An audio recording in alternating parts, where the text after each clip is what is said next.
Itu kewajiban berwudu ada 6. Yang pertama adalah niat. Niat ini di semua ibadah kita wajib lakukan ya. Begitu juga di dalam berwudu. Karena wudu kalau nggak ada niatnya, maka wudunya kita nggak sah. Dan waktu berniat di dalam berwudu yaitu ketika membasuh wajah. Ketika membasuh wajah itu kita dalam hati kita nawaitu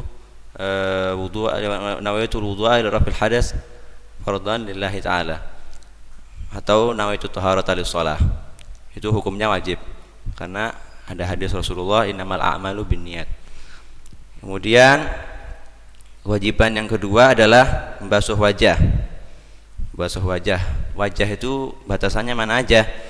Nah, batasannya adalah wahadduhu min manabiti sya'rir ra'si ila muntahal lihyain. Dari ini panjangnya ya, panjangnya dari tempat tumbuhnya rambut yaitu sini sampai ujung dua rahang dan dagu sampai sini. Ini batas panjang wajah dari atas tumbuhnya rambut ini semua sampai sini. Dua rahang dan dagu. Kalau kita nggak kena sininya biasanya rawan ini, bawah sini nggak kena atau rambutnya kurang sampai ke atas sini. Itu nggak sah nanti wudunya. Jadi panjangnya dari sini sampai sini dan lebarnya dari telinga ke telinga, dari sini ke sini. Ini lebarnya, panjang dari sini ke sini, lebar dari sini ke sini. Kemudian yang ketiga urutannya membasuh kedua tangan sampai siku-siku.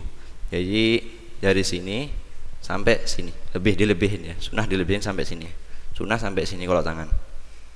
Membasuh kedua tangan, yang pertama kanan dulu, sunnahnya kanan dulu, habis itu kiri dulu.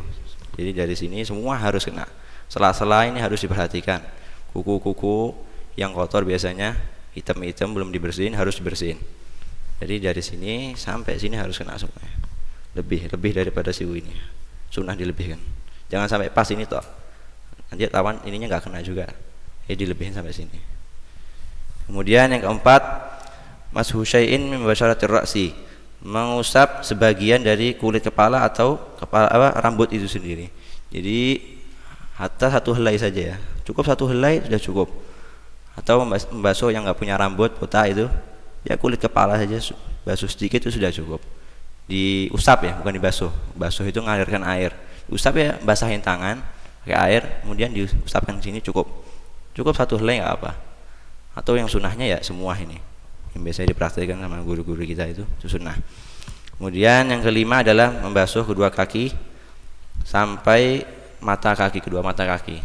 Jadi dari sini semua ini harus kena semua sampai ke atas lebih mata kaki. Kalau sampai sini toh belakangnya sini nggak kena, nggak sah nanti wudunya. Ya hati-hati, biasanya rawan di belakang sini. Kita suka teledor atau sela-sela kaki ini harus kena semua lebih sampai sini ya, lebih sampai mata kaki.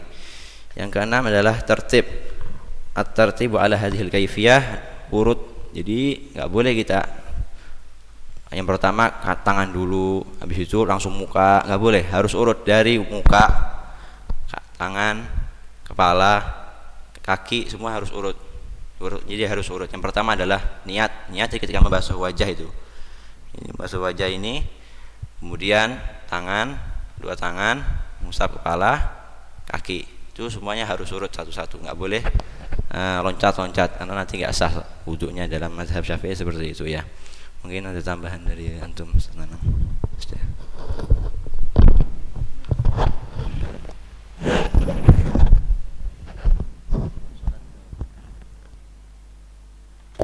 Bismillahirrahmanirrahim. Alhamdulillahirabbil alamin. Allahumma shalli wa sallim ala sayyidina Muhammadin miftahi babi rahmatillah adada ma fi ilmillah.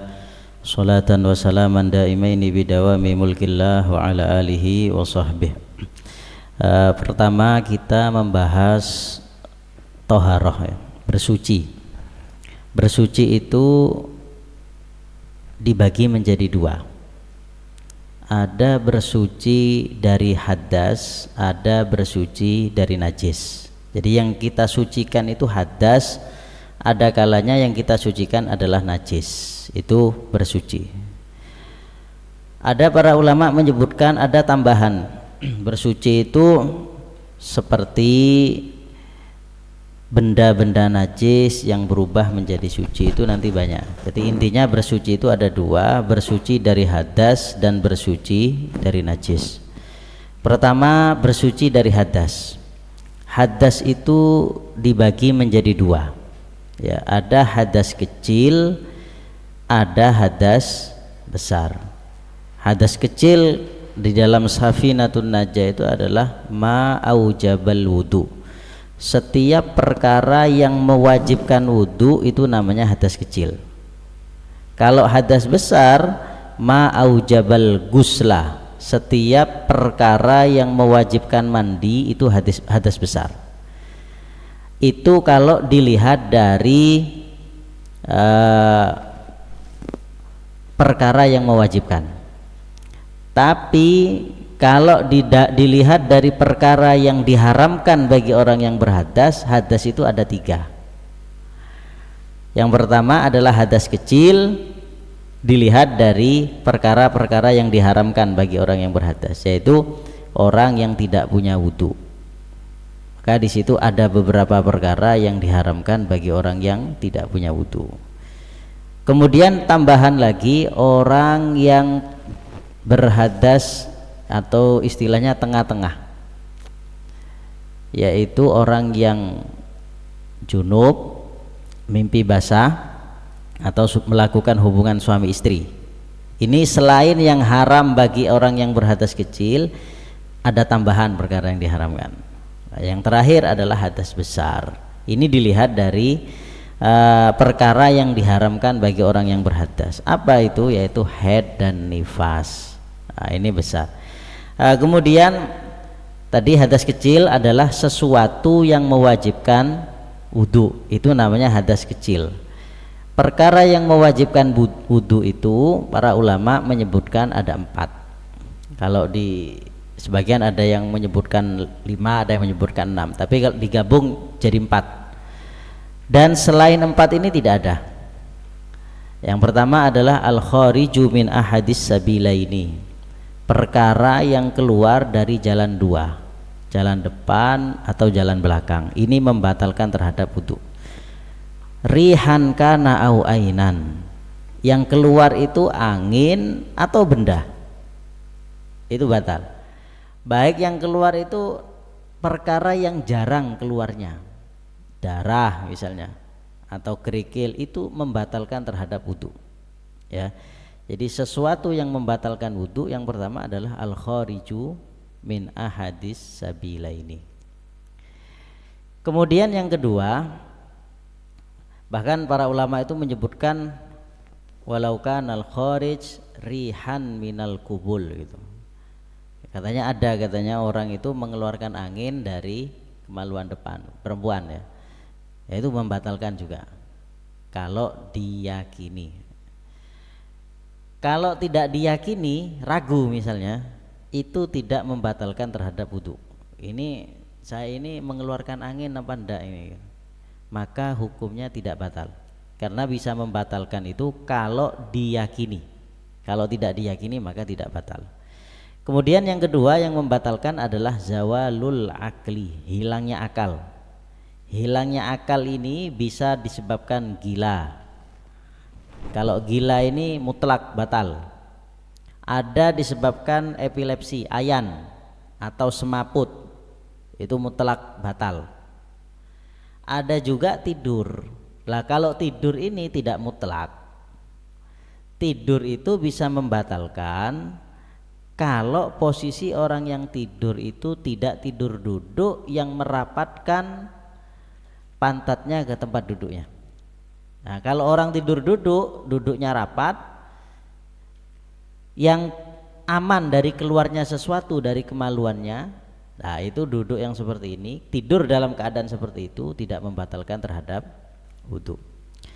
Lah kenapa kok dibatasi dengan tidur? Tidur itu kok dibatasi seperti itu? Karena begini, hadis yang awal itu adalah hadis tentang keluarnya sesuatu itu deh ya. Al-ainan wika usahi gitu. Jadi mata ini talinya dubur, kemaluan belakang. Kalau mata terbuka, kemaluan belakang itu pasti tertutup, aman ya, tidak mungkin keluar sesuatu. Tapi kalau mata ini tertutup artinya tidur, maka kemaluan belakangnya ini terbuka. Ketika terbuka maka di situ ada potensi ada sesuatu yang keluar dari kemaluan belakang. Makanya orang yang tidur itu ada potensi ada sesuatu yang keluar dari kemaluan belakang, maka batal. Kecuali tidurnya orang yang duduk, karena kalau duduk aman dari keluarnya sesuatu dari jalan belakang. Itu ya. Itu yang kedua. Tapi di sini juga harus yakin ya tidur. Makanya orang tidur itu begini. Kadang ada orang tidur itu kalau di Indonesia sama bahasa Arab itu beda. Kalau dalam bahasa Arab itu ada istilah naum, ada istilah nuas. Nuas itu kalau bahasa Indonesia ngantuk. Kalau ngantuk itu belum tidur ya. Tapi kalau dalam istilah fikih itu nuas itu adalah orang itu selama bihaisu yasma' kalamal hadirin, sekiranya masih mendengar kalam perkataan orang-orang yang di sampingnya, dengar orang ngomong, dengar suara apa, kipas, dia masih dengar. Wa illam yafham, meskipun tidak faham, itu namanya bukan tidur. Sehingga kalau dia posisi seperti itu ketika zikir, wirid atau ikut apa sholat gitu ya, dia masih itu mau tidur, awal-awal mau tidur ya tidak batal wudunya. Tapi kalau sudah tidak mendengar, baru itu namanya tidur. Jadi yang batal itu adalah tidur. Kenapa kok nuas ini, ngantuk ini, yang posisi tadi masih mendengar ini kok tidak membatalkan? Karena orang yang masih mendengar itu perasanya masih ada, tamyiznya masih ada, perasanya masih ada, sehingga dia masih bisa membedakan ada yang keluar atau enggak, itu masih sadar. Makanya orang yang dalam posisi seperti itu ya tidak batal karena dia masih bisa membedakan ada yang keluar apa enggak. Tapi kalau sudah tidur sudah tidak bisa merasakan, membedakan ada yang keluar atau enggak. Itu alasannya. Tamyiznya hilang. Kemudian yang ketiga yang membatalkan wudu adalah persentuhan antara laki-laki dan perempuan. Harus langsung. Kalau persentuhannya tidak langsung, jadi ada penutupnya meskipun tipis, tidak batal. Ya. Yang disentuh harus kulit. Kalau yang disentuh itu rambut, gigi atau kuku, tidak batal. Ya, kulit kita nyentuh rambut istri kita, ya tidak batal wudunya. Tapi kalau kulit sama kulit langsung tanpa ada penghalang, itu dapat membatalkan terhadap wudu. Gitu ya. Kemudian harus sama-sama dewasa. Kalau satunya kecil tidak batal. Dewasa itu apa ukurannya? Dewasa itu, dewasa ini ukurannya anak yang sudah masuk ke dalam usia, di usia itu lawan jenis yang normal menyukai, ada rasa suka gitu. Misalnya laki-laki masih kecil gitu. Ini kalau yang melihat perempuan normal, maksudnya normal itu wataknya selamat, tidak terlalu tinggi syahwatnya, tidak terlalu orang yang lemah syahwat dan lain sebagainya, normal. Itu dia menganggap ini masuk kategori orang yang disenangi. Ini dia tidak termasuk orang yang tidak disenangi. Nah, itu dia bisa menilai. Kalau masuk usia seperti itu berarti bersentuhan batal. Kalau tidak maka tidak batal. Makanya para ulama menyebutkan kalau Imam Nawawi Banten itu di dalam Syarah Sulam Taufik itu beliau mengutip perkataan gurunya beliau. Jadi gurunya beliau itu biar gampang begini. Anak yang masuk usia 7 tahun itu sudah pasti membatalkan wudu. Anak yang usia 5 tahun maka tidak membatalkan wudu. Kalau 6 tahun ya dilihat, anak yang dilihat itu ganteng apa cantik, yang melihat kira-kira bagaimana, ada syahwat apa enggak gitu. Kembalikan ke hatinya masing-masing. Nah, itu ya, jadi persentuhannya Kalau suami istri itu bagaimana? Suami istri itu bukan mahram. Karena yang boleh disentuh itu kalau mahram ya. Kalau mahram, kan persentuhan kulit dengan mahram tidak dosa dan tidak batal wudunya. Ya. Orang tua kita, anak kita, bibi dari saudaranya ayah atau saudaranya ibu kita gitu. Kemudian saudari kita itu mahram kita. Kalau sepupu bukan. Kalau ponaan masih mahram. Kita punya saudara, dia punya anak, ini masih mahram. Kita bersentuhan hukumnya tidak batal wudunya. Mahram itu adalah, kalau muhrim, bahasa Arab muhrim itu orang yang ihram. Kalau mahram itu orang yang masih punya ikatan rahim. Dulu masih satu rahim, apa itu mbah kita dengan itu. Nah, tapi maksudnya di sini mahram itu adalah orang yang haram kita nikahi dan orang yang kalau bersentuhan dengan kita tidak batal wudunya, yaitu 7 orang tadi. Ya, orang tua, anak, saudari kita, saudarinya ayah, saudarinya ibu, ponaan. Ponaan itu ponaan dari saudari kita, anaknya saudari kita atau anaknya saudara kita. Ada 7 ya. Itu yang mahram. Jadi kalau hari raya itu salaman enggak apa-apa itu, selama tidak syahwat ya. Tapi kalau sudah sepupu ini membatalkan wudu. Nah, istri bagaimana? Istri itu membatalkan wudu. Karena istri itu termasuk perempuan yang boleh kita nikah, buktinya menjadi istri kita gitu. Nah, makanya karena boleh kita nikah, maka statusnya adalah bukan mahram. Ya, maka bersentuhan dengan istri sebelum sholat harus wudu lagi. Kemudian yang keempat yang membatalkan terhadap wudu adalah menyentuh kemaluan depan atau kemaluan belakang. Yang dimaksud menyentuh itu adalah dengan menggunakan telapak tangan. Menggunakan telapak tangan, kemudian baik punyanya sendiri atau punya orang lain, itu batal. Kemudian yang disentuh, yang menyentuh saja yang batal kalau sama jenis. Ya, laki-laki nyentuh punyanya laki-laki gitu. Yang batal yang menyentuh. Karena lain jenis. Kalau bersentuhan kulit kan lakinya batal, perempuannya batal. Ya. Kemudian yang bagian kemaluan yang membatalkan wudu itu adalah hanya qasabatul dzakar, hanya batangnya saja dan khasyafah. Selain itu tidak batal, tapi disunatkan untuk berwudu kalau memegang area kemaluan. Nah, tapi yang membatalkan itu cuman itu. Begitu juga kemaluan belakang, yaitu halaqatut dubur. Ini diantara perkara yang mewajibkan terhadap wudu. Yang kemudian yang kedua, hadas besar. Perkara yang mewajibkan hadas besar itu ada 6. Ya, yang pertama yang bisa terjadi kepada laki-laki dan perempuan, mimpi basah atau keluar mani, berhubungan suami istri meskipun tidak mengeluarkan mani, ini mewajibkan mandi.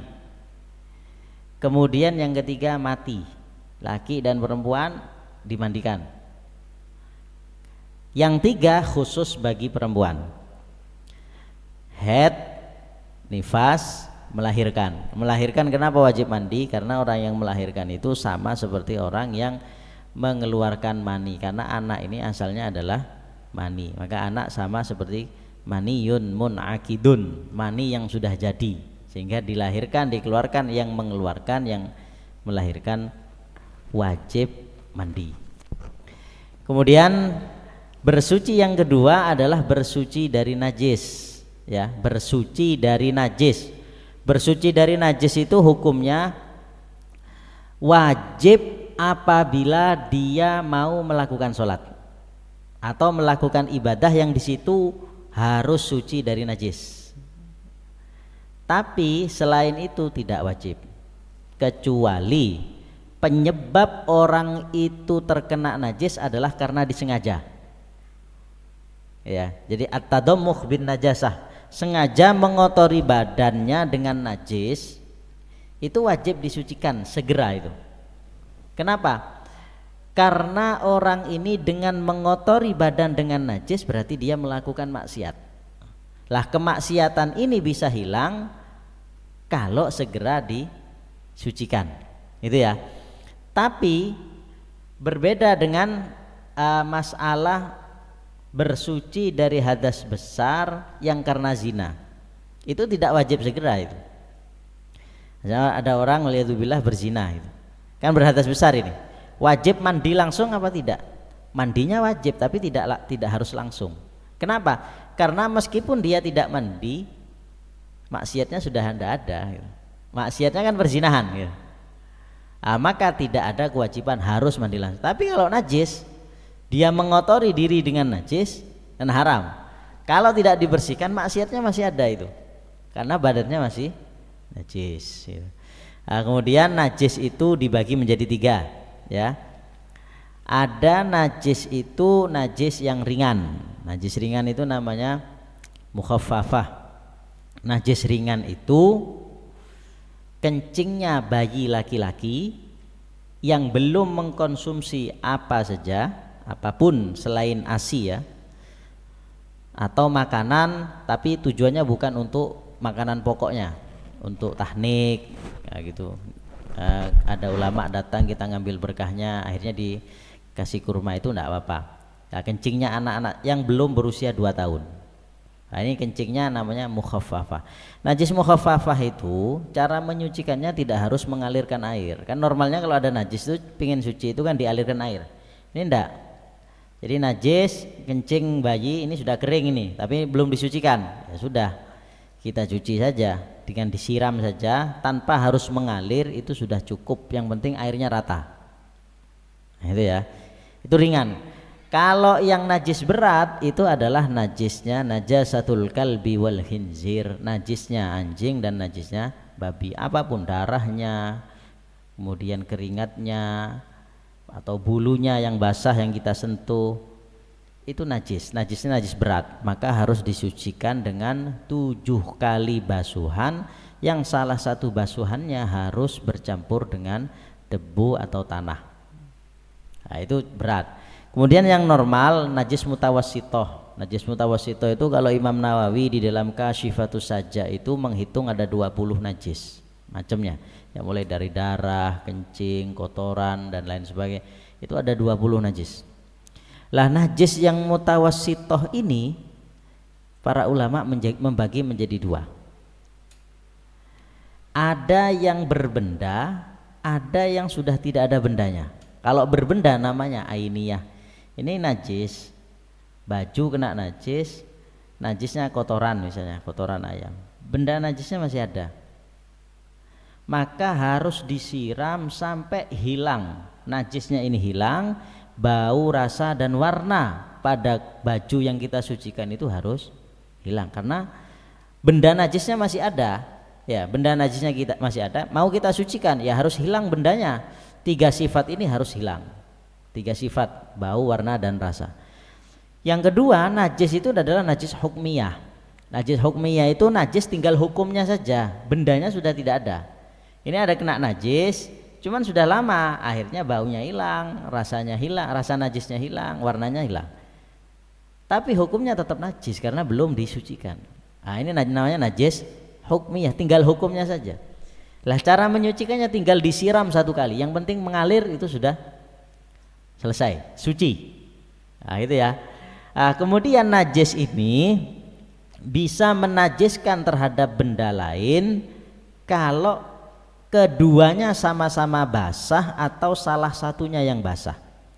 Itu menajiskan ya. Jadi ada tempat kita pegang ternyata basah, maka tangan kita menjadi najis kalau benda itu najis. Baik tangan kita yang basah atau najis itu yang basah. Gitu ya. Itu cara menghilangkan najis seperti itu. Makanya kalau orang misalnya memasukkan apa ya di mesin cuci atau apa, itu cara nyucinya beda antara najis yang masih ada benda najisnya sama najis yang tidak ada benda. Ya kayak tadi, kalau benda najis yang masih ada bendanya harus dihilangkan bendanya dan sifat-sifatnya. Cuman begini, ada perbedaan antara najis yang datang ke air atau najis yang didatangi air. Kalau ada air, kemudian ada najis kita masukkan ke dalam, maka yang kalah ini airnya. Berarti airnya menjadi najis kalau airnya sedikit, kurang dari 2 kolah. Ya, air kurang dari 2 kolah itu najis, meskipun tidak berubah. Air dimasuki najis, airnya kalah, jadi najis. Tapi kalau dibalik, baju dulu diletakkan, tidak ada benda najisnya, lalu air datang, maka bajunya menjadi suci. Gitu ya. Jadi baju dulu diletakkan tidak ada najisnya, tapi najisnya tinggal hukumnya saja, benda najisnya tidak ada. Lalu air datang, meskipun air itu sedikit, yang penting merata mengalir gitu, maka bajunya menjadi suci. Tapi kalau baju ini najis, kita masukkan ke dalam air, maka kalau airnya sedikit, airnya yang menjadi najis. Tapi kalau airnya banyak, apabila berubah baru dihukumi najis. Nah, ini sedikit sebelum kita berlanjut ke bab sholat. Mungkin ada pertanyaan? Ya, silakan. Ya, coba man.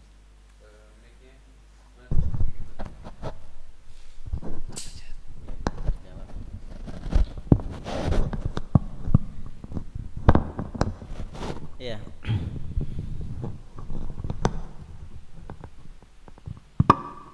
Bismillahirrahmanirrahim. Assalamualaikum warahmatullahi taala wabarakatuh. Waalaikumsalam.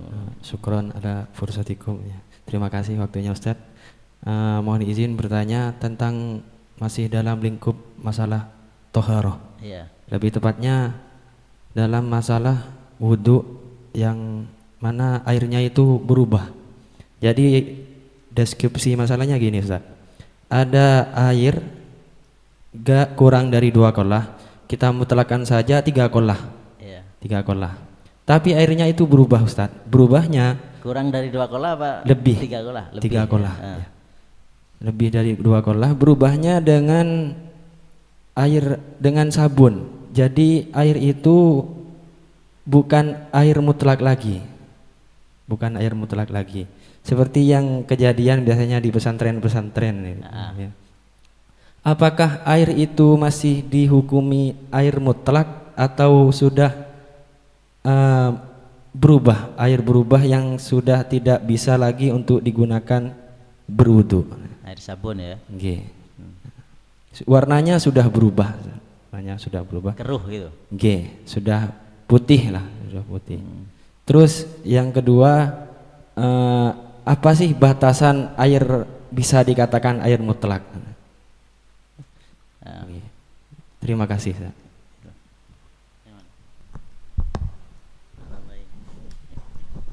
Kalau yang masalahnya kayak tadi itu udah berubah ya, walaupun 3 kolah airnya udah berubah, udah dibilang air sabun, maka yang seperti itu tidak bisa dipakai untuk berwudu.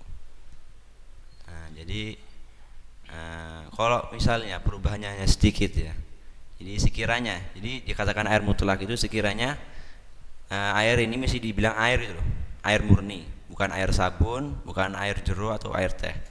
Itu batasnya.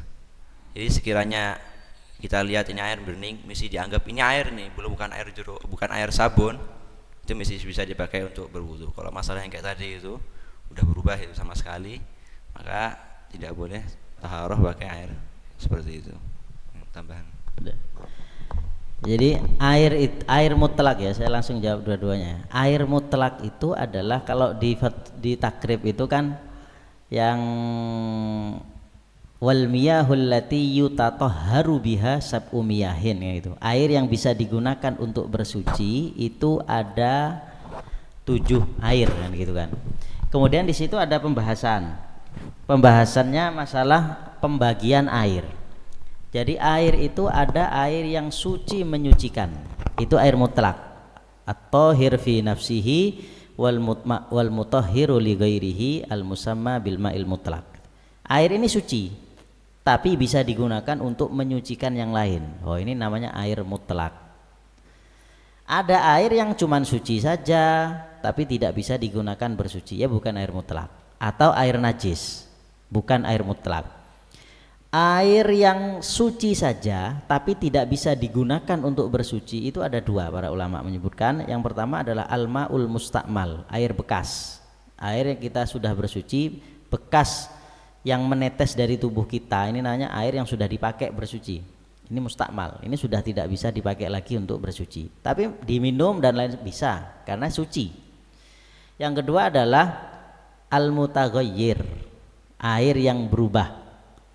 Ahadu awsafihi, salah satu sifatnya, warnanya berubah atau rasanya atau baunya. Salah satu sifatnya berubah.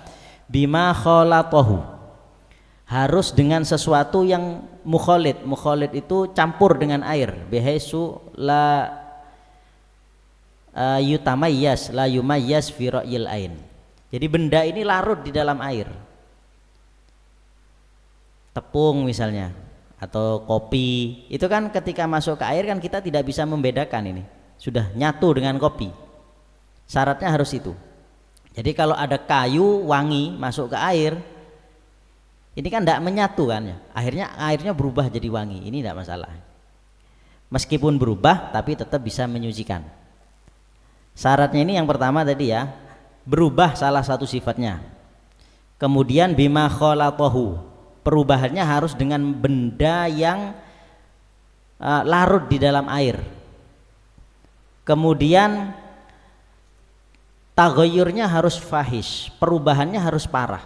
Kalau berubah cuman perubahannya tidak parah, perubahan sedikit begitu, nah itu masih suci menyucikan. Syaratnya harus berubahnya harus parah. Makanya kalau air dikasih detol, bau detol, cuman perubahannya masih sedikit. Perubahan sedikit itu orang masih menganggap itu masih air, karena perubahan yang parah itu bihaitsu la yusamma ma'an. Sekiranya orang yang melihat itu mengatakan ini bukan air lagi. Nah, ini larutan sabun ini, gitu ya. Air sabun, ini berarti tidak bisa dipakai. Tapi kalau air ada sabun masuk ke dalam air, keruh tapi sedikit keruhnya. Pokoknya kita menganggap ini masih air, cuman keruh, belum berpindah ke nama lain. Nah, maka itu masih bisa digunakan untuk bersuci. Dan juga yang merubah ini harus perkara atau benda-benda yang yumkinul ihtiros, sesuatu yang bisa dijaga agar supaya tidak terjatuh ke dalam air. Kalau benda ini sulit untuk dijaga, daun misalnya, daun itu kan jatuh ke kolam-kolam, itu sulit kita menghindarkan, atau lumut itu ya, atau mafi makorrihi, atau ada belerang gitu. Air ini aslinya jernih karena di muaranya ini ada belerangnya, airnya bau belerang, itu tidak masalah. Nah, itu ya. Jadi air yang berubah itu tidak bisa digunakan bersuci apabila yang merubah itu larut di dalam air, perubahannya itu parah, kemudian yang berubah salah satu sifat, yang tiga, kemudian benda ini termasuk benda yang mudah untuk dihindarkan dari air. Nah, itu termasuk air yang tidak mutlak atau air yang tidak bisa digunakan untuk bersuci. Gitu, paham ya? Ya. Ada lagi mungkin? Masalah tadi antum bilang air sama baju najis yang hukmiyah itu. Kalau bajunya dimasukkan ke air, maka airnya berubah jadi najis. Tapi kalau airnya ini ditumpahkan ke bajunya, maka bisa jadi suci. Ya. Berarti kayak sekarang mesin cuci zaman sekarang kan gitu, kita taruh baju dulu, terus kita pencet baru keluar air. Nah, apakah syaratnya air tersebut itu harus mengalir atau cukup nampung kayak mesin cuci gitu sudah jadi suci? Itu yang pertama. Yang kedua, masalah berpindahnya najis dari sesuatu yang basah. Kan kalau ini ada najis kering, kita pegang, tangan kita tidak najis. Tapi kalau najis ini basah, kita pegang jadi najis. Nah, kadar basahnya itu apakah harus sampai kelihatan ainnya yang pindah ke kita, atau cukup kita ngerasakan kayak dingin aja sudah najis atau belum? Soalnya kadang kayak baju lembab ya. Baju itu kayak basah, cuman kalau kita pegang tangan kita enggak ikut basah. Nah, itu apakah najisnya juga pindah apa enggak? Itu aja. Jazakumullah khair. Ya, jadi ada pembahasan di beberapa kitab itu begini. Ada wadah najis, kemudian kita masukkan air sedikit ke dalam wadah tersebut, kemudian kita ratakan. Jadi air belum dikeluarkan dari wadah, cuma diratakan agar semua bagian wadah itu terkena air.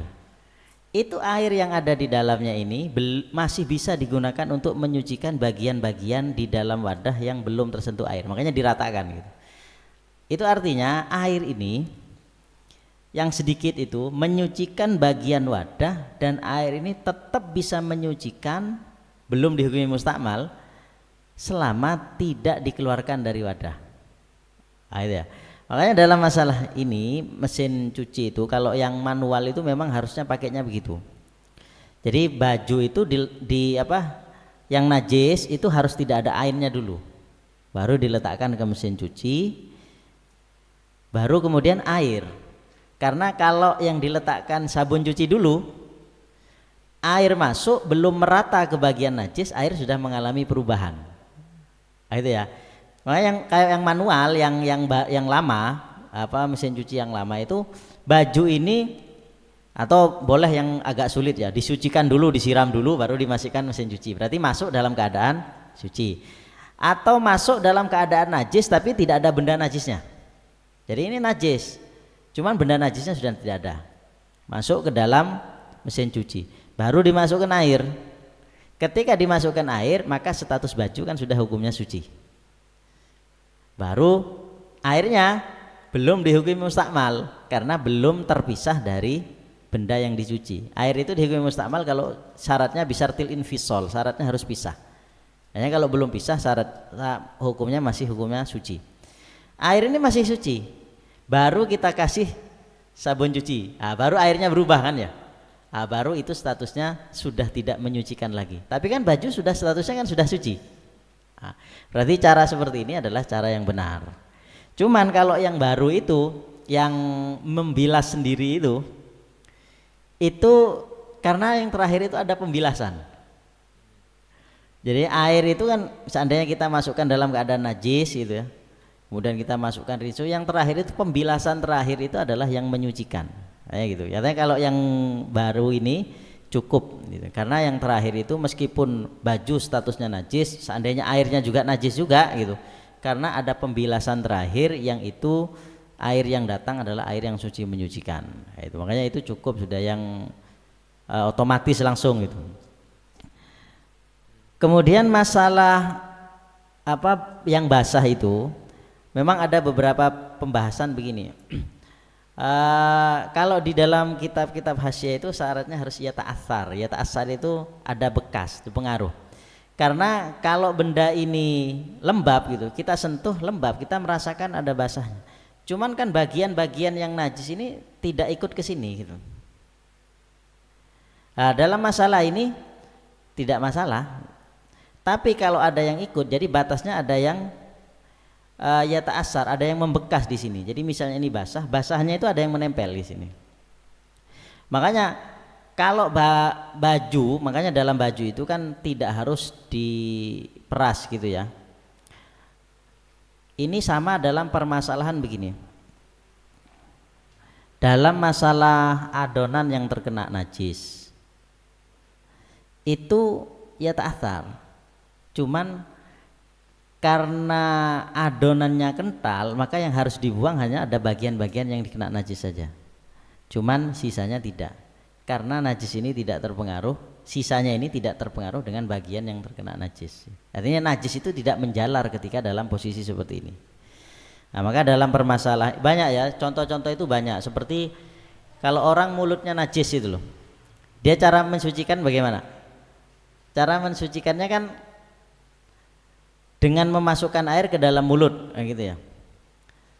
Kemudian harus bersih total, kering apa enggak mulut, kan enggak, masih ada basah-basah itu.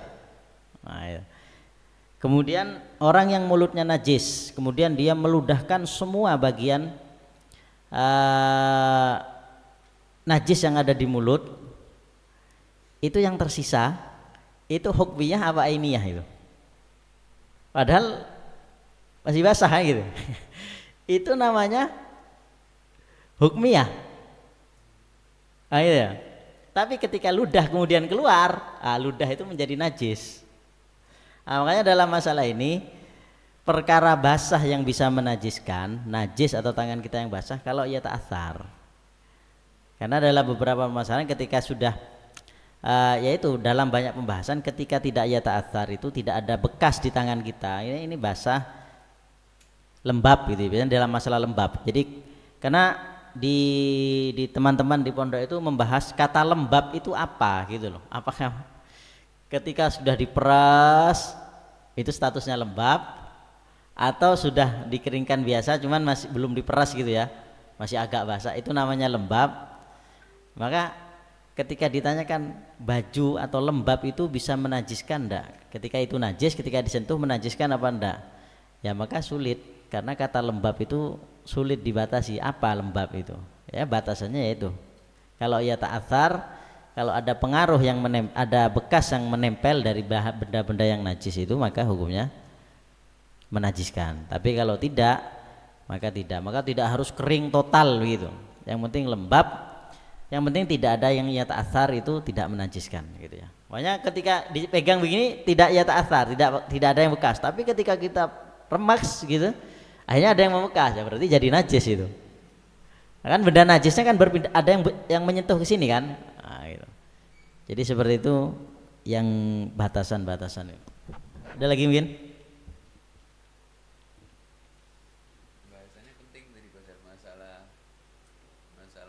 Lagi perempuan itu dan lagi hari Id biasanya keluarga ngejak salaman haram. Mic-nya kalau. Waalaikumsalam warahmatullahi wabarakatuh.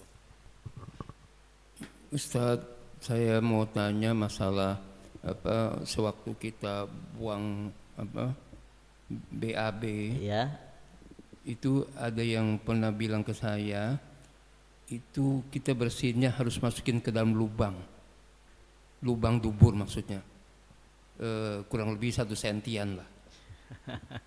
Apakah itu harus atau apa emang cukup dibersihkan bagian luar dubur? Kemudian yang kedua, kita pakai parfum itu yang saya tahu hukum yang semprot itu kan ada alkoholnya. ya. Nah, itu hukumnya makruh kan? Nah, apakah kita boleh pakai untuk sholat yang semprot itu? Ada yang mengatakan bilang boleh, ada yang mengatakan bilang tidak boleh. Jadi yang mana yang benar? Makasih banyak. Assalamualaikum warahmatullahi wabarakatuh. Kalau batasan yang wajib dibersihkan ketika qadil hajat itu bagian luar. Karena kalau bagian dalam itu kayak perut kita ini kan isinya najis semua ya. Tapi kan sholat kita sah kan bawa najis karena berada di bagian dalam gitu loh. Nah, begitu juga ketika kita ada bisul gitu, darah toh itu. Ketika barahnya belum keluar, ya sah sholat kita gitu. Berarti yang harus suci itu adalah bagian luar. Lah istinja itu kenapa kok wajib bagi orang yang qadil hajat BAB? Karena harus menyucikan. Yang butuh suci itu untuk sholat dan lain sebagainya itu adalah bagian luar. Maka yang harus disucikan adalah bagian luar. Bagian luar itu kalau dubur itu al-muntobik bahasanya. Jadi kulit yang rapat itu batas itu sudah. Jadi selebihnya dari itu kalau kita memasukkan berarti kita memasukkan sesuatu ke dalam. Kalau memasukkan ke dalam padahal dia puasa berarti puasanya yang batal. Maka memasukkan 1 senti misalnya tadi, ya enggak apa-apa, dimasukkan enggak apa-apa, cuman itu bukan kewajiban. Yang wajib itu adalah bagian luar. Karena yang wajib suci itu adalah bagian luar. Kalau bagian dalam ya silahkan, cuman kalau berpuasa tidak boleh. Karena kalau dia sedang berpuasa maka bisa membatalkan terhadap puasanya. Nah, itu. Jadi itu batasan yang wajib disucikan ketika istinja adalah bagian luar, bagian dohir. Bagian pembatas antara dohir dan da itu adalah al-muntobik itu. Jadi manfaat yang al-muntobik, lubang yang sisi-sisinya merapat itu sudah pembatas itu. Kemudian masalah alkohol ini najis karena termasuk bagian dari ruhul khamri. Intisari khamr itu kan di alkohol kan itu. Kan alkohol itu khamr itu najis. Kemudian ada alkohol yang dima'fu adalah alkohol yang istihlak fit ta'am, di makanan atau minuman atau di minyak wangi. Istihlak itu sudah menyatu sudah. Dengan catatan penggunaan alkohol itu biqadril hajah. Maksudnya biqadril hajah itu begini. Makanan ini tujuannya diberi alkohol itu untuk apa? Kan gitu kan ya. Hajatnya apa? Oh, agar supaya lebih awet, agar supaya lebih fresh misalnya, lebih bagus ketika dimakan. Berarti kan hajatnya itu. Lah hajatnya ini kira-kira butuh berapa persen? Kalau minumannya 1 gelas kira-kira butuh berapa tetes misalnya kasarannya gitu. Oh, itu setengah tetes sudah cukup itu. Berarti kan harus qadrul hajat gitu. Lebih dari itu maka tidak dimaafkan. Kalau pemakaiannya itu pencampuran dengan makanan ya, makanan, minuman atau parfum itu sesuai dengan hajat yang dibutuhkan maka itu dimaafkan. Najis tapi dimaafkan gitu ya. Berarti kan tidak apa-apa dibawa untuk sholat.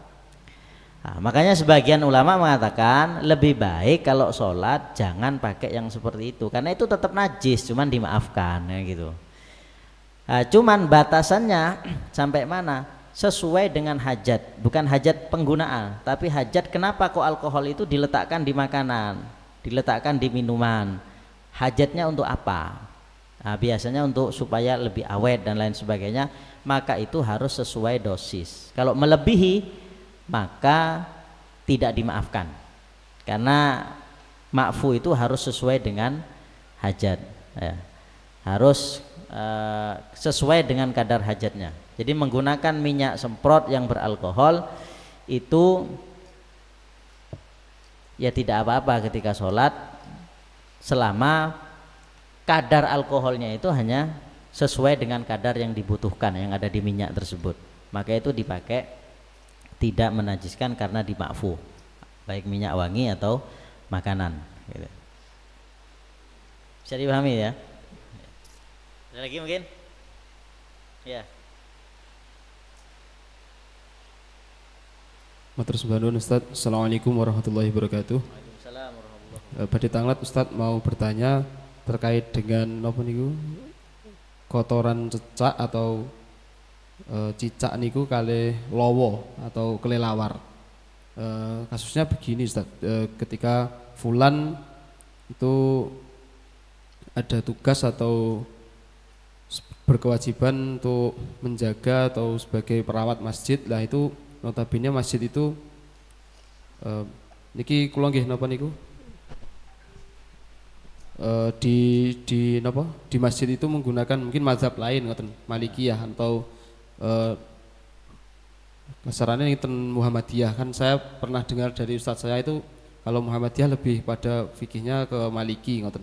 Nah terus di situ lebih napa niku membersihkan, sistem membersihkan kotoran cicak dan kotoran napa namine kelelawarnya itu hanya diusap, jadi lebih pada ke hukmiyahnya. Kalau dari pandangan niki napa nggih masih ada hukmiyahnya lah ngoten. Nah terus niku penyikapannya si fulan untuk kasus tersebut kados pundi, bagaimana ngoten Ustaz? Ya, matur suwun. Iya. Kalau di Syafi'i itu semua kotoran itu kan najis, kecuali menurut Imam Al-Stukhri dan Ar-Ruyani dan beberapa ulama dari Syafi'i, kotoran rausul makul tohir gitu, kotoran hewan yang bisa dimakan itu suci. Tapi kan ini masalah cicak kan tidak bisa dimakan gitu ya. Juga apa kelelawar tadi. Berarti ini najis. Karena kalau dalam Syafi'i itu memang ada pendapat rausul makul, tapi ini pendapatnya Imam Al-Stukhri dan Imam Ar-Ruyani. Kemudian masalah najis itu cara menyucikannya, kalau cara menyucikan lantai atau karpet seperti ini aslinya gampang kalau kita tahu caranya ya. Ini ada kotorannya, itu jangan langsung kita siram dulu, tapi kita ambil kotorannya, kita ambil pakai tisu, jangan pakai yang basah. kayak tisu. Nah, setelah itu kira-kira karpet ini najis ainiyah apa hukmiyah? Kan hukmiyah kan ya, karena kan masih hukum najisnya masih ada, cuman benda najisnya sudah tidak ada. Misalnya najisnya cuman satu koin gitu, ya sudah kita tinggal ngambil air disiramkan gitu saja, kan bukan diusap, disiram, itu merata, sudah suci itu karpet itu. Jadi sebenarnya cara di Syafi'i seperti itu, tapi kalau di selain Syafi'i tidak tahu. Cuman saya pernah kemarin itu sebelum Ramadan itu saya dikirimi, cuman bukan madhab yang 4, Al-Auza'i itu mengatakan semua kotoran selain kotoran anjing dan babi itu najis. Cuman itu bukan salah satu dari madhab yang 4. Saya waktu itu ditanya, ini boleh tidak pakai itu? Nah, karena dari waktu itu saya mengatakan karena saya belum menemukan ulama kita yang mengambil itu dimasukkan ke mazhab Syafi'i, saya belum menemukan, maka tidak bisa gitu. Nah, maka caranya kalau ada karpet najis ya sudah, tidak usah dicuci semua. Bagian yang najis itu di mana ditandai, kemudian kotorannya diambil, ainiyah dirubah menjadi hukmiyah. Jadi kering ya sudah, tinggal kita siram saja. Siram secukupnya, karena kan mengalir itu kan tidak harus mengalir kayak keran gitu kan ya. Kalau diusap ini namanya mengusap. Kalau mengalir itu air ini seandainya normal itu dia masih mengalir gitu. Ya, makanya kan ada orang wudhu pakai air sedikit itu karena air itu masih mengalir sedikit-sedikit, itu masih mengalir gitu. Kan syarat menyucikan najis itu kan harus mengalir gitu. Nah, maka cara yang paling bagus ya seperti itu, najis ainiyah dirubah menjadi najis hukmiyah dengan cara diambil benda-benda najisnya sampai kering, tidak ada rasa, tidak ada bau, baru kita melakukan proses penyucian dengan cara penyucian najis hukmiyah. Jadi menyiram bagian yang terkena najis itu saja. Loh, airnya wajib dibuang apa enggak? Tidak usah, karena air yang tersisa ini tidak najis. Ini namanya air mustakmal, air bekas yang sudah kita gunakan untuk menyucikan. Kayak karpet-karpet di masjid apalagi yang paten itu kalau harus mencuci karpet ya berat, makanya caranya diambil saja najisnya dengan benda yang kering lalu disiram seukuran yang terkena najis itu saja. Setelah itu langsung dikeringkan bisa, dibiarkan begitu juga bisa, karena status air yang ada di karpet saat itu adalah suci tapi tidak bisa digunakan untuk bersuci gitu. Paham ya? Oke, bahas karpet tadi Ustaz. Apa namanya? Kalau tadi contohnya kotoran cicak atau kotoran kelelawar tadi kan. Tapi kalau najisnya ini yang di karpet ini najis yang cair, neresep. Sedangkan karpet kayak gini Ustaz, kalau dikasih air butuh waktu buat sampai neresep. Artinya tidak langsung neresep ini karpet-karpet kayak gini tuh. Biasanya kalau dikasih air butuh waktu lama baru sampai neresep. Nah, kira-kira kalau sudah misal kena kencing, tidak banyak, cuman sedikit aja. Karpet ini kena ketetesan kencing. Kencingnya sudah neresep sampai bawah ini. Nah, terus cara mensucikannya apakah tinggal dikeringkan toh habis disiram air atau gimana? Posisi soalnya bawahnya ini neresep juga ini. Bawahnya juga najis. Ya caranya tetap sama. Jadi harus dikeringkan dulu. Artinya dijadikan hukmiyah dulu. Karena hukmiyah itu disiram begitu sudah suci. Kalau ainiyah, lah itu kan masih ada benda najis gitu. Jadi ketika air ada di situ ternyata masih ada kotorannya. Wah, itu malah. Jadi semua karpet caranya seperti itu. Nggak perlu kayak gini terus dibolongi. Nggak usah, kan langsung tembus itu, airnya kan tembus. Kan selama air itu tidak terpisah dari benda najis itu, benda yang kita sucikan kan statusnya masih tohir mutohir. Kalau sudah infisol baru hukumnya mustakmal. Kan syaratul istiqmal adalah infisol. Syaratnya mengalir. Ini kan masih mengalir terus. Mengalir tapi lamban. Mengalir tapi lambat. Dan boleh nuangkan air langsung ke atas najisnya apa harus dari pinggir? Bebas itu. Bebas. Bebas. Tapi kan seandainya yang pinggir-pinggir yang suci kan sebenarnya tidak wajib disucikan kan. Tapi biasanya menyucikan najis ya langsung ke benda yang terkena najis. Karena kalau dari pinggir yang tidak terkena najis buat apa kan gitu kan. Yang wajib itu kan cuman bagian yang berdampingan itu, batas. Nah, batas itu wajib, selebihnya dari itu tidak wajib. Jadi untuk menyucikan najis ya boleh dari yang langsung ke atas najis ya, boleh. Ada lagi?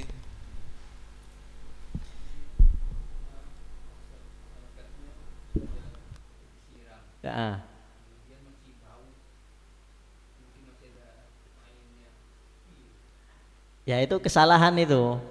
Kalau sudah ada ain, akhirnya najis semua nanti. Misalnya ini najis, masih ada kotorannya. Kemudian kita gosok dengan pel lap yang basah gitu. Otomatis kalau ini perkara basah, benda basah nyentuh ke najis kan najis semua nanti. Harusnya masjid ini yang disucikan ini saja, gara-gara salah dalam menyucikan, akhirnya satu masjid harus disucikan semua. Makanya benda najis ini harus dihilangkan dulu. Bau, rasa dan warna sudah tidak ada, baru statusnya hukmiyah. Jadi kalau memang dalam permasalahan itu untuk praktek ya, untuk praktek bukan untuk disampaikan untuk fatwa, untuk praktek orang yang mengalami langsung itu terkadang perlu pendapat-pendapat yang mudah di dalam madhab. Saya dulu pernah ditanya begini, ada salah satu masjid di Semanggi itu, ada ustadz di situ yang tinggal di masjid itu, yang bertetangga di situ. Kemudian karpet masjidnya itu ditiduri anjing musim hujan. Ini kan normalnya kan dibasuh 7 kali, salah satu basuhan dicampur dengan debu. Akhirnya ini tanya ke ustadz-ustadz yang ngisi di situ jadwalnya. Di situ ada Ustadz Abdullah Al-Kaf, abahnya ini Ustadz Muhammad ini. Ya harus dicuci 7 basuhan, salah satunya campur dengan debu. Akhirnya takmirnya heboh karena ini karpet baru. Kalau dicuci pakai debu rusak. Nah, gitu. Akhirnya ustadz yang di situ tanya ke saya, solusinya bagaimana? Soalnya sebagian takmir tidak mau kalau dicuci pakai debu. Sebagian takmir tidak mau kalau dicuci pakai debu. Saya carikan pendapat di Syafi'iyah yang boleh mengganti pembasuhan debu itu diganti dengan satu basuhan, yaitu dicuci saja 8 kali tanpa debu gitu. Atau ada pendapat lain, debu boleh diganti dengan sejenisnya yang bisa menghilangkan benda seperti sabun dan lain sebagainya. Saya tampilkan itu dan ibaratnya saya kirim. Ternyata sebagian takmir yang satunya tetap kekeh milih Ustadz Abdullah Al-Kaf, harus pakai debu gitu.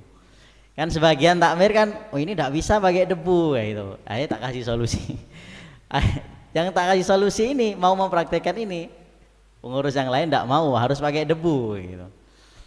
Ya akhirnya saya serahkan ke ustadz yang di situ. Yang penting ini ada pendapat, mau pendapat yang Ustadz Abdullah silahkan, kalau ini yang mau yang ini ya silahkan. Yang penting kan artinya ini kan dipraktek ya. Kalau difatwakan di pengajian umum itu kan ya tidak boleh kan fatwa dengan pendapat-pendapat lemah. Cuman pendapat-pendapat lemah ini untuk orang yang terjun langsung di dalam permasalahan yang kita hadapi, misalnya dalam masalah najis, ini juga perlu tahu masalah bagaimana najis yang pendapat para ulama, agar supaya takutnya terjadi hal-hal seperti ini. Karpetnya baru, ini puluhan juta kalau beli, kalau dicuci saja rusak, apalagi cucinya pakai debu gitu. Nah, kira seperti itu. Tapi kalau dalam menyuci tanpa air itu di mazhab Syafi'i tidak ada ya, di Hanafi ada. Kalau di kita tidak ada. Kan menyuci pakai cuma dipanaskan dengan matahari, begitu. Di kita tidak ada, harus pakai air. Tidak sah at-thaharah illa bima yusamma bima yusamma ma'an mutlaqon gitu. Tidak sah bersuci kecuali dengan menggunakan air yang mutlak. Ada pertanyaan mungkin bisa lebih luas lagi pembahasannya. Mau Bebas, pertanyaannya bebas. Bebas saja. Mikrofonnya langsung dijalankan.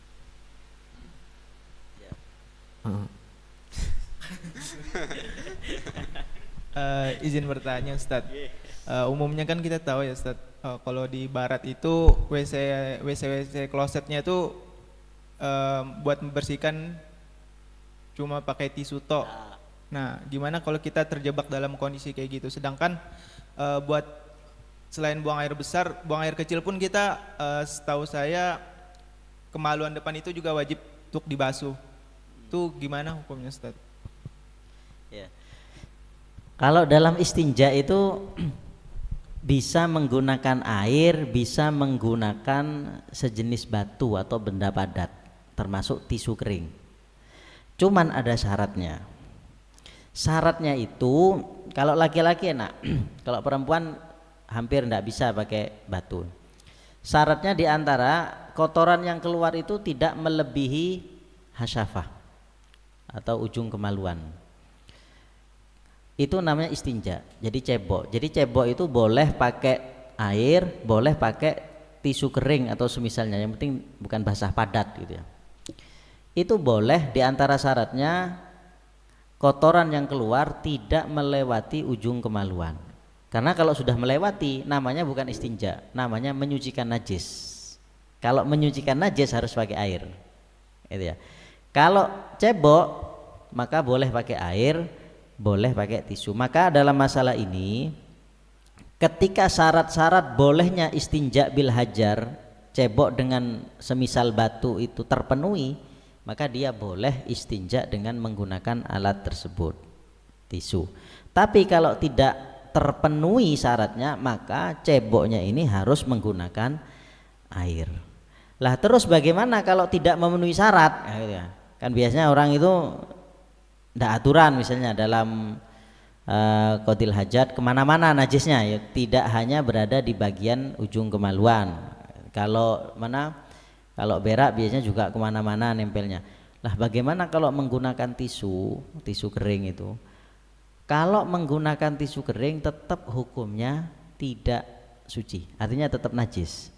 Cuman saat itu najis yang ada di yang kita bersihkan pakai tisu itu ya, itu kalau sudah kering maka bersentuhan dengan benda yang kering tidak masalah, tapi statusnya masih najis. Kalau misalnya ini sudah bersih, tidak ada bau, tidak ada rasa, tidak ada warna gitu, yakin sudah kita gitu. Maka saat itu najisnya berubah menjadi najis hukmiyah. Nah, saat itu kita pakai lagi celana kita ya tidak najis, karena statusnya kan dalam keadaan kering kan, sama-sama kering. Cuman kita tidak boleh sholat.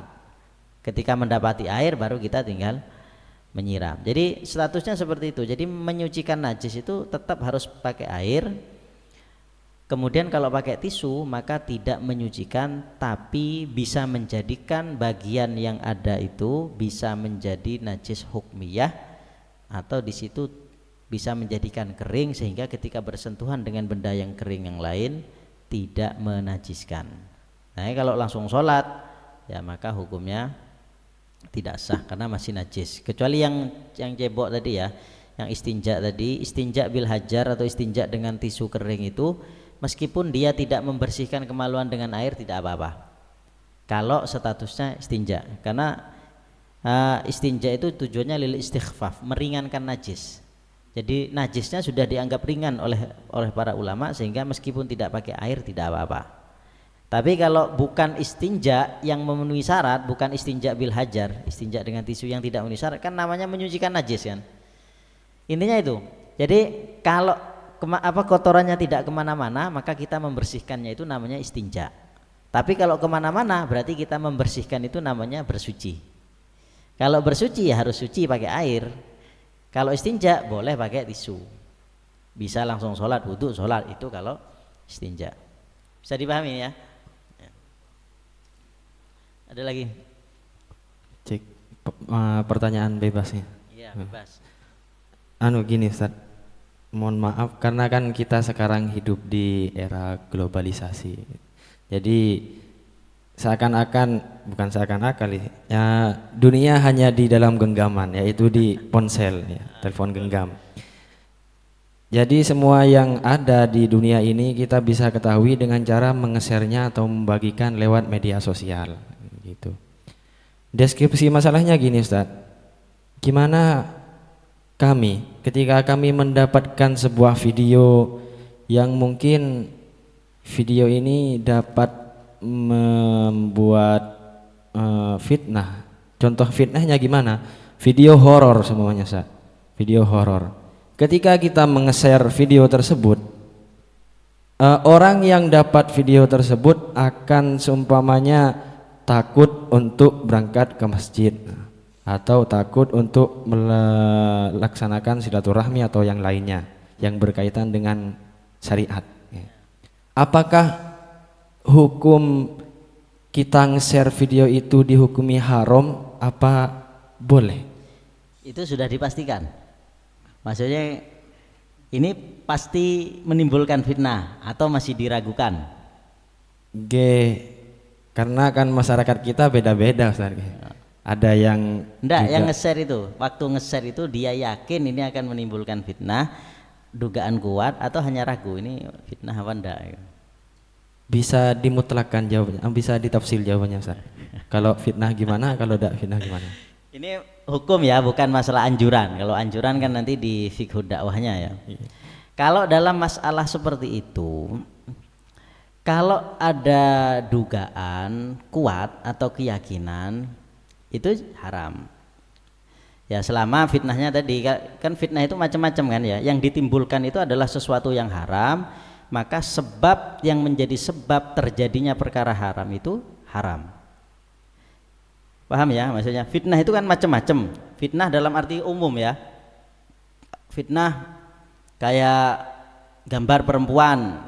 Fitnahnya kan beda itu. Fitnahnya apa? Mendatangkan syahwat dan lain sebagainya. Atau nge-share kayak tadi horor. Fitnahnya apa? Ya fitnahnya tadi itu.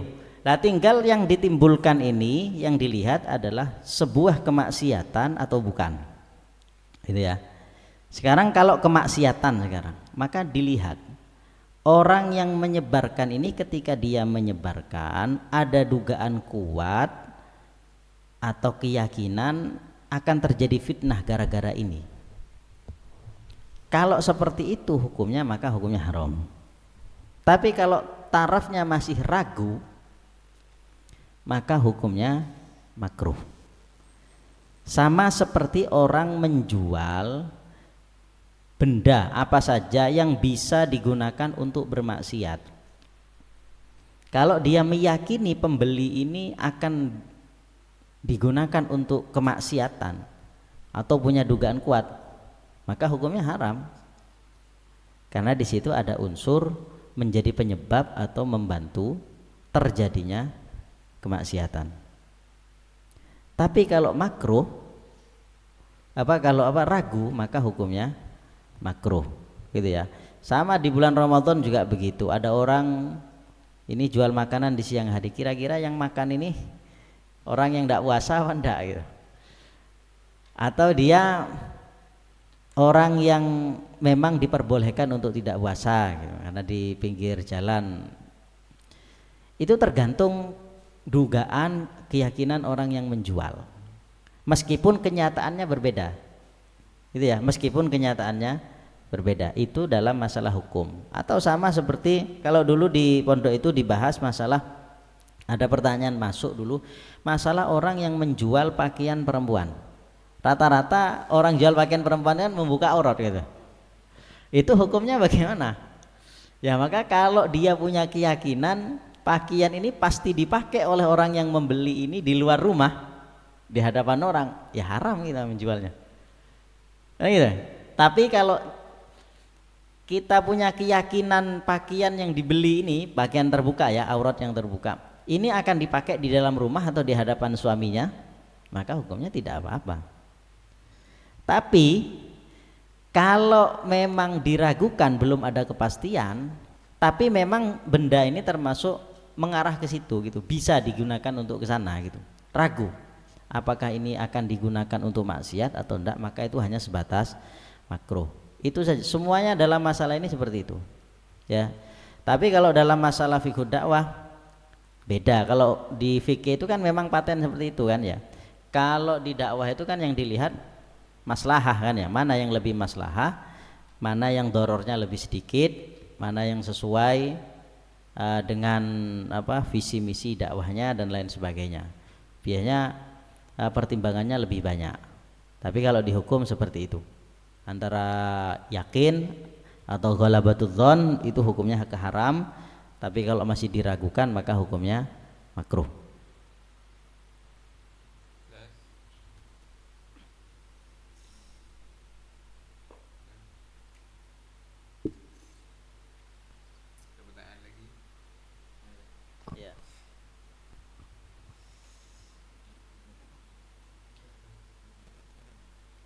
Izin Ustaz, izin bertanya Ustaz terkait ini Ustaz, karena kan saya ini perantau begitu Ustaz, jadi mungkin terkait fikih musafir begitu Ustaz, jamak qashar lah.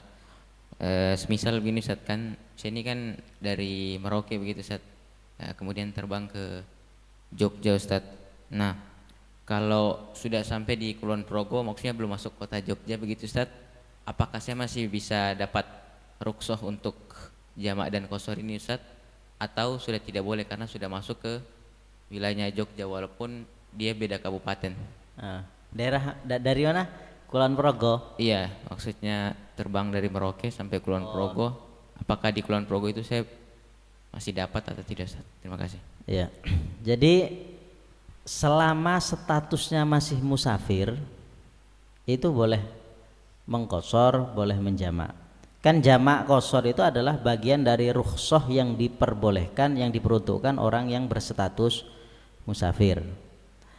Maka ketika orang melakukan perjalanan ke Jogja ya, ke Jogja, kalau para ulama sebenarnya begini ya, kalau masalah kapan batas safar ini dikatakan selesai, itu batasnya mana, itu di Jogja niatnya nginep berapa hari? Kembali ke tempat kuliah mudik.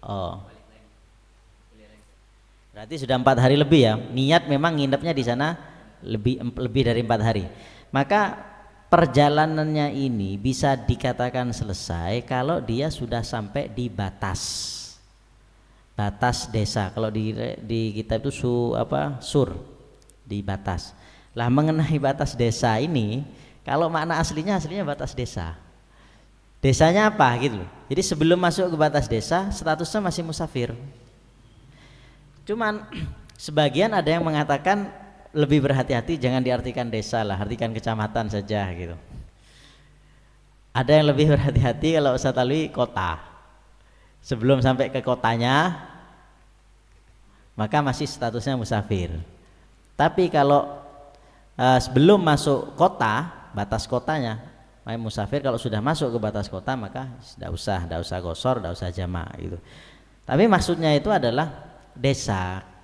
Desa itu kenapa kok diartikan desa? Karena begini, di bab zakat fitrah itu kita tidak boleh mengeluarkan zakat di luar tempat kita.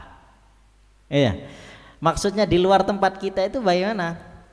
Ila mahallin tuqsaru fihi sholat, ke tempat yang di tempat itu kamu boleh mengqashar sholat.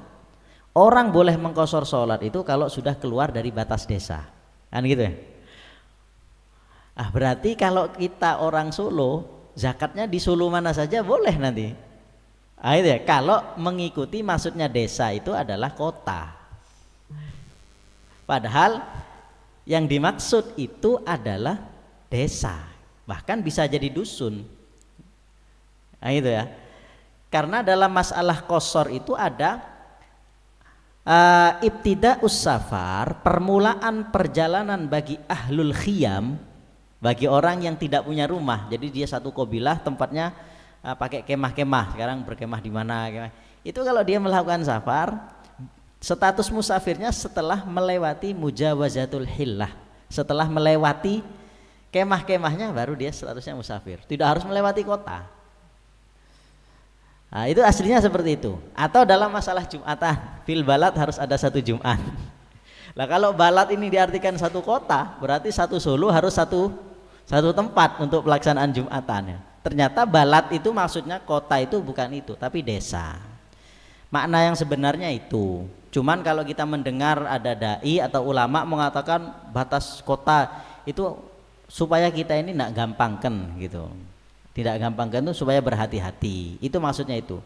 Tapi kalau aslinya batas desa atau batas dusun. Maka orang yang perjalanan tujuannya Jogja, kan ada desanya kan di situ ya. Ketika sudah sampai di Kulon Progo ya masih bisa untuk mengqashar dan menjamak sholat. Bahkan ketika masuk ke Jogja itu sebenarnya masih boleh. Nah, ya. Masuk ke desanya baru tidak boleh. Cuman biasanya guru-guru kita sudah masuk kota ya sudah tidak usah qashar, untuk berhati-hati seperti itu. Itu bisa dipahami ya? Ya.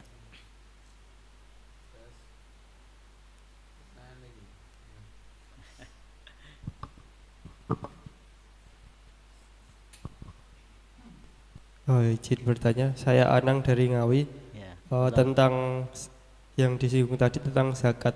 Ini kan ada banyak badan-badan yang sebagai pengumpul zakat gitu, Ustadz. Nah, kemudian juga ada instansi-instansi, misalkan waktu SMA dulu gitu ya, itu kan pengelola zakat di SMA sendiri kan juga ada, dan itu misalkan SMA-nya itu berbeda dengan kota atau bahkan desanya, itu bagaimana, Ustaz? Terima kasih. Sah wanda gitu. Itu zakatnya kalau menurut mayoritas ulama Syafi'i yang ulama-ulama dulu ya, itu tidak sah. Tapi ada sebagian pendapat lemah yang memang yuftabihi, yang difatwakan oleh Ibnu Ujal termasuk Al-Yamani, itu adalah masalah nakluz zakat, mengeluarkan zakat di tempat selain di tempat lain ketika dia berada di hari terakhir, buka terakhir. Jangan maksudnya zakat itu kan kita ketika buka terakhir itu berada di mana, zakat itu kan harusnya dikeluarkan di situ ya. Musafir itu kesulitan ya. Apalagi orang yang perantau-perantau begitu. Makanya kalau pengen sah, apalagi dia ngirimkan dari luar negeri, ngirimkan uang, belikan beras zakat di desanya gitu, itu jelas tidak sah, padahal dia hari raya kan tidak pulang.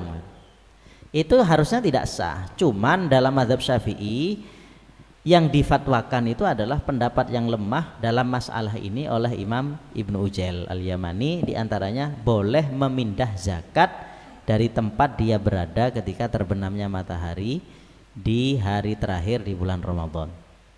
Nah, ini yang dipakai itu. Makanya kalau di SMA itu sah apa tidak? Kalau mengikuti pendapat yang difatwakan oleh Ibnu Ujail dan ulama-ulama mutaakhirin, sah. Cuman kalau mengikuti ulama-ulama sebelumnya ya tidak sah gitu. Dan biasa yang dipakai adalah ini. Kalau ulama-ulama sebelumnya itu begini, karena sahabat Mu'ad bin Jabal itu kan pernah diperintah sama Nabi untuk menarik zakat. Bahasanya Nabi itu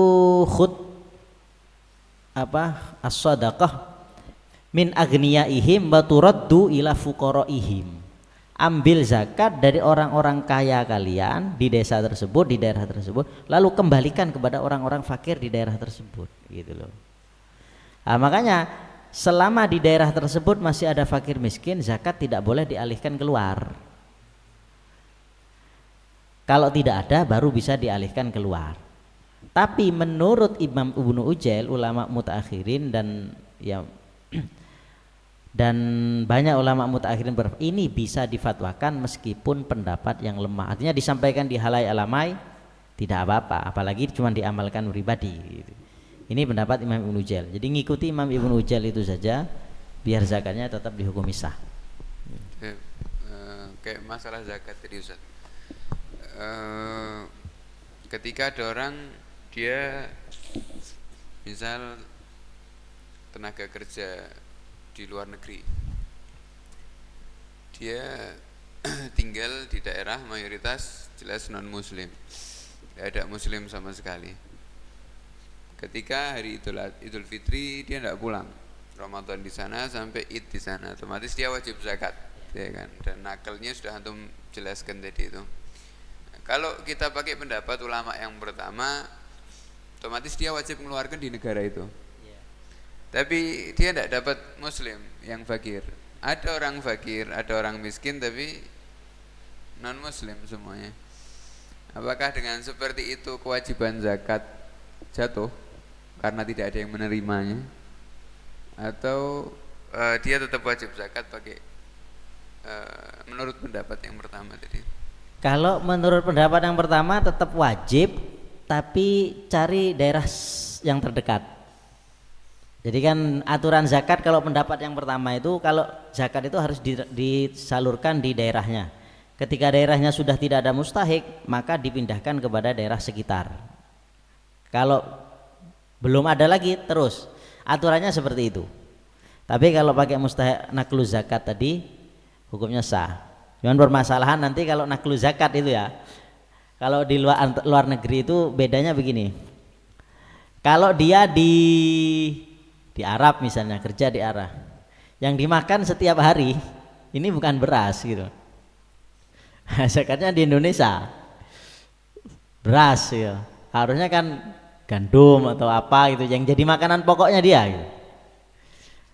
Kan yang dikeluarkan itu adalah makanan pokoknya orang yang menerima atau orang yang mengeluarkan. Yang ternyata orang yang mengeluarkan, karena itu zakatul abdan, zakat badan. Jadi yang dikonsumsi, yang menjadi konsumsi pokok badannya dia apa gitu loh, itu yang dizakati.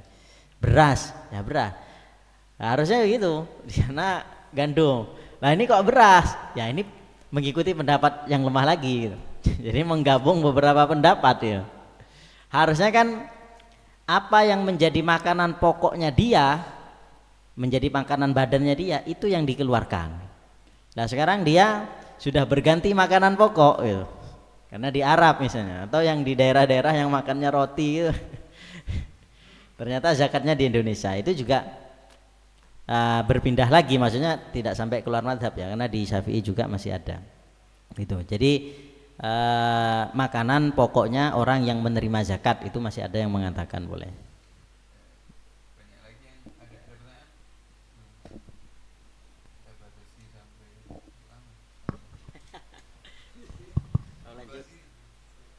Maaf jauh dari pembahasan Ustadz. Salat belum ya? Sebelumnya langsung ke masalahnya saja. Setiap manusia kan mempunyai aib Ustadz.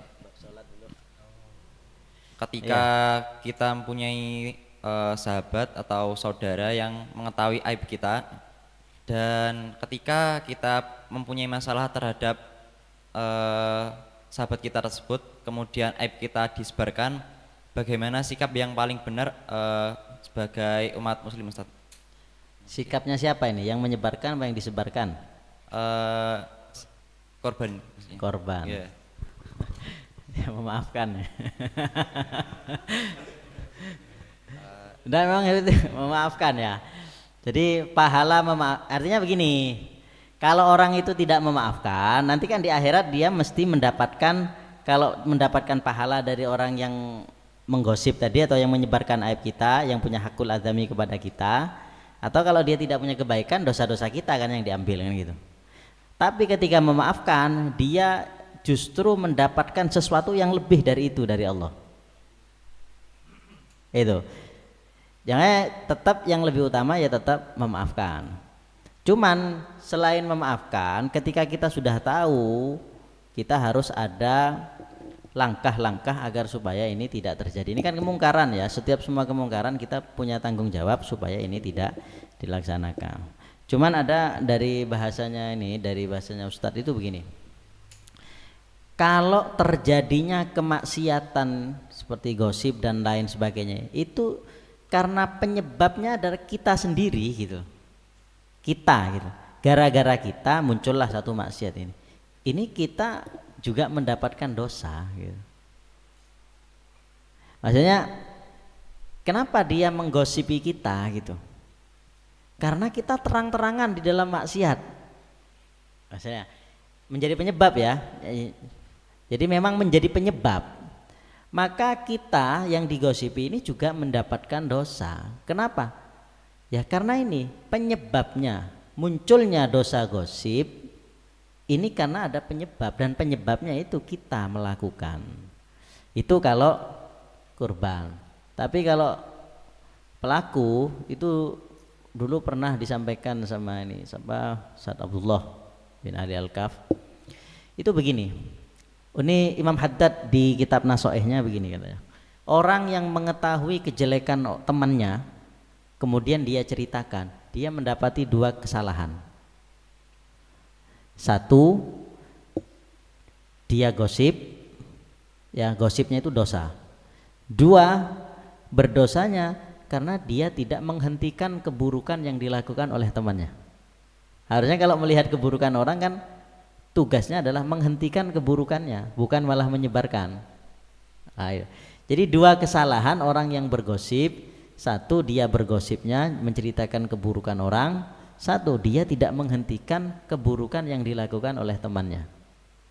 Itu dosanya 2. Orang gosip itu dosanya 2. Belum lagi kalau ada ternyata tidak benar, fitnah dan lain sebagainya. Itu paling tidak 2 ini sudah kena kepada orang yang bergosip.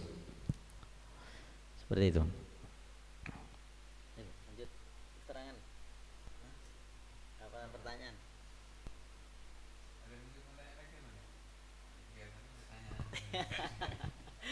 Ya. Bismillahirrahmanirrahim. Syukron Ustadz untuk waktunya. Ana izin bertanya. Ya. Kan kita kan pada zaman sekarang kan masa-masanya digital. Nah, untuk anak muda kan kita kemungkinan ya nggak mau kan harus menggunakan handphone, laptop gitu kan. Nah, itu ada fulan yang awalnya matanya itu baik-baik saja, lama-kelamaan karena sering bermain handphone atau laptop itu dia minus. Nah, setelah itu dia ada rencana untuk melasik matanya. Nah, pertanyaannya di sini, apakah itu termasuk merubah ciptaan Allah, Ustaz? Gitu. Terima kasih. Yang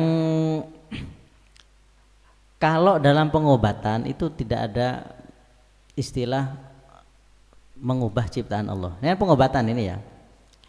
Kalau dalam zina sebagian ada, sebagian bukan. Zina ya.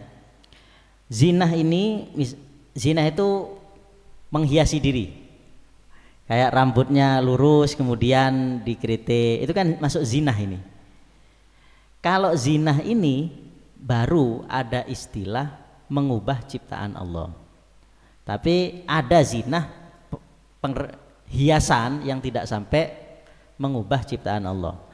Maka ini tidak masalah, kecuali artinya tidak haram kecuali ada penyebab yang menyebabkan timbulnya hukum haram yang lain ya. Tapi dalam masalah taghyiru khalqillah tidak ada. Tapi dalam masalah mengubah ciptaan Allah, ini kan ada batas-batasannya. Kalau orang perempuan misalnya disuruh sama suaminya, itu malah kalah ini. Karena maqasidus syariat antara mengikuti perintah suami itu lebih tinggi daripada haramnya, makanya diperbolehkan kan begitu. Tapi kalau dalam masalah pengobatan, ini memang diperbolehkan.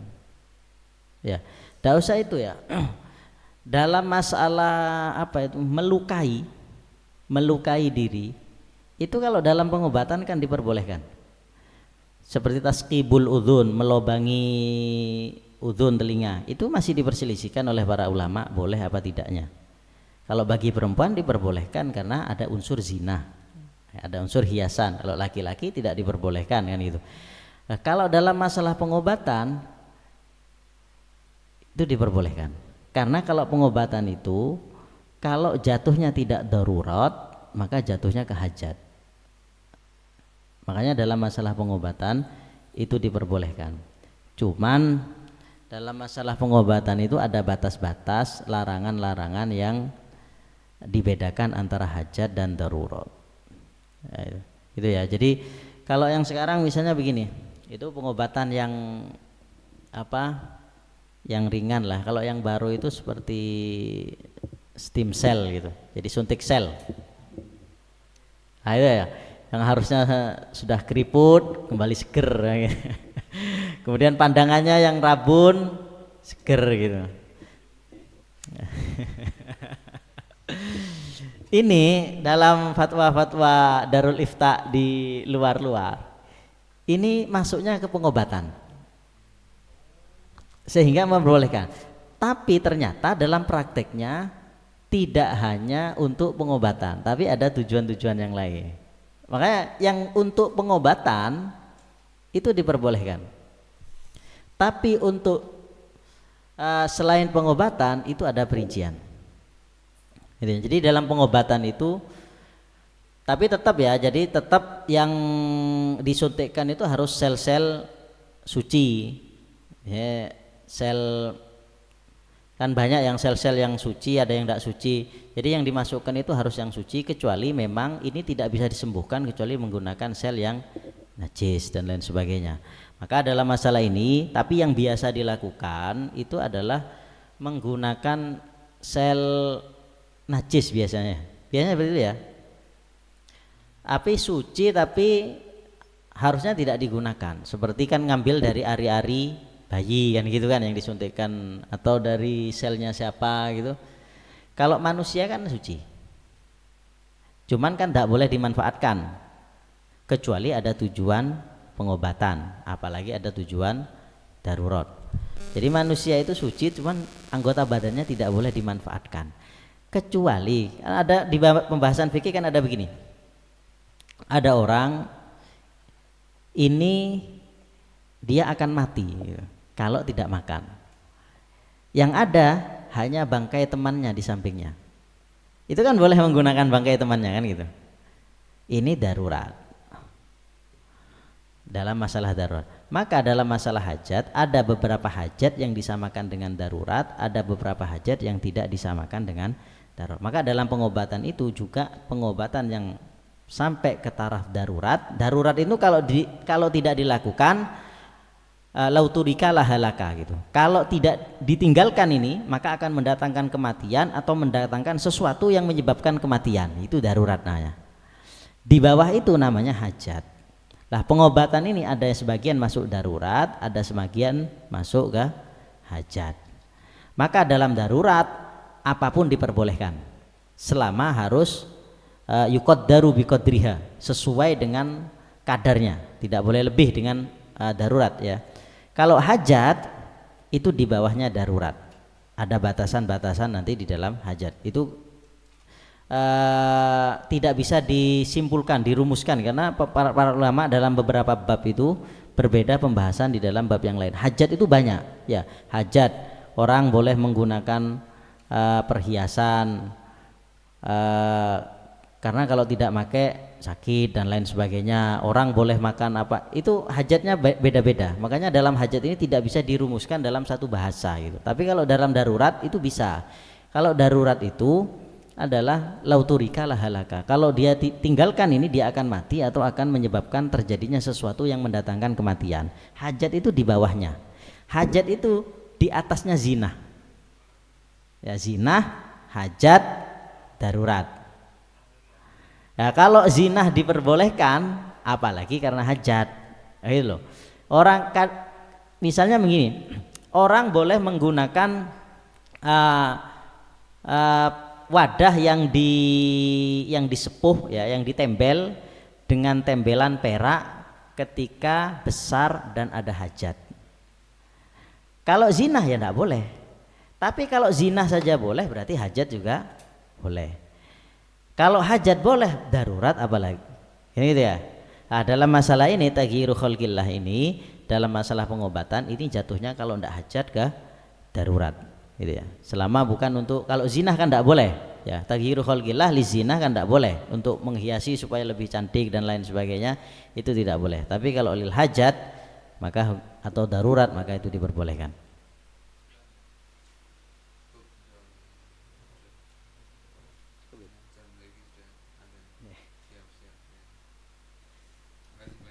Sama-sama, jazakumullah khair. Jazakumullah khair. Mati banyak atas ilmunya. Ustaz antum dari mana? Madura ya? Saya Pasuruan. Oh Pasuruan. Ada teman-teman dari Madura. Dari Sumeneb sama Madura juga. Pasuruan antum, Masya Allah. Kan bahasanya Madura. Bahasa. Pasuruan macam-macam ada. Macam-macam. Kayak Malang gitu, Probolinggo. Alhamdulillah, makasih banyak. Akramukumullah.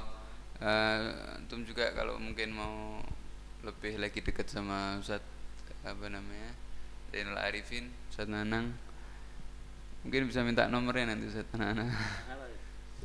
Bisa tanya-tanya, ataupun beliau mudaris ngajar di pondoknya Ustaz Alwi. Nanti insyaallah nanti malam sama kita di mana? Mojolaban ya. Itu mesti tinggalnya di situ juga ya. Di Mojolaban juga. Ya, insyaallah yang kita bahas jadi ilmu yang bermanfaat insyaallah dunia di akhirat, menambahkan cahaya hati kita, cahaya untuk keluarga kita, yang menjadikan bulan Ramadan ini insyaallah bulan Ramadan yang paling berkah buat kita. Amin ya rabbal alamin. Ala hadhihi wa ala kunatin salihah jami'a syamila min khairatun al-akhirah wa ala man wazidil himar wa ila hadratin Nabi Muhammadin sallallahu alaihi wasallam. Al-Fatihah.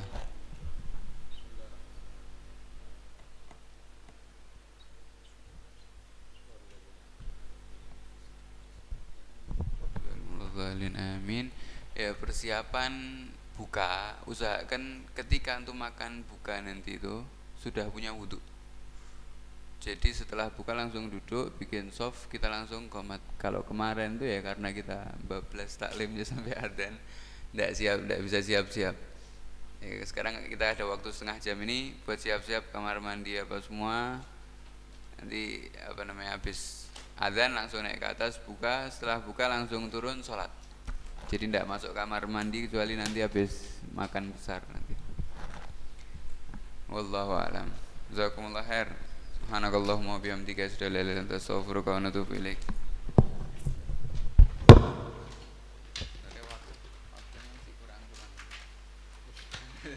Nanti gabung sama santri ya.